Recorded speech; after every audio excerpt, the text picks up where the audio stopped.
जी बिल्कुल, लखी गुलाम शाह वेझो ॻोठ कादरबग खोसो में सिंध फनकार इताद यूनिट ऐं गुल आर्ट अकेडमी जी इफ्तिताह तकरीब थी गुज़री। तकरीब जी शुरूआती तलावत कलाम पाक सां फ़हीम अमन जमाली कई। रवायती मुताबिक इफ्तिताह जी तक़रीबन सिंध फनकार इताद जे मरकज़ी चेयरमैन फयाज़ लाशारी यूनिट जे सरपरस्त आला साबिर खोसो जन गॾिजी काटी। तकरीब जी कार्रवाई जा फराइज़ सिंध नाले फनकार डायरेक्टर ऐं मरकज़ी जनरल सेक्रेटरी ज़फर खोखर सर अंजाम ॾिना। तकरीब में आजानो डॉक्टर एम रमज़ान जोगी पेश कयो।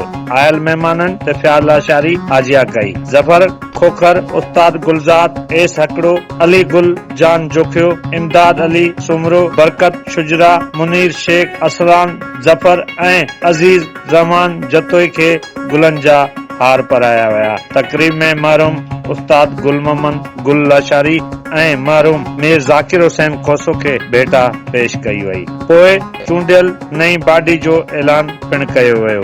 नई चूंडियल बाडी में सरपरस्त आला Sabir Khoso, chairman doctor M Ramzan Jogi, vice chairman Gulzar Ahmed Khoso, senior vice chairman Sonal Khan Bairani, सदर सनाला खोखर, नायब सदर निजामुद्दीन जोगी, सीनियर नायब सदर Niaz Gul Lashari, general secretary Ali Nawaz Bairani, deputy general secretary Bashir Ahmed Jogi, joint secretary Fayaz Ahmed Khaskheli, खजांची खलील अहमद जामड़ो, राब्ता secretary Faheem Ahmed Jamali, press secretary Altaf Ahmed Jogi, office secretary Sahib Jogi शामिल हुआ। तकरीब खे खिताब कंदे साबिर हुसैन खोसो चयो त अॼु ख़ुशी थी आहे त मरहूम उस्ताद गुल मोहम्मद गुल लाशारी ऐं मरहूम मीर ज़ाकिर खोसो जीअं असांजे ॻोठ कादरबग खोसो में वरी मेला मचंदा ऐं मोहबतूं वधंदियूं।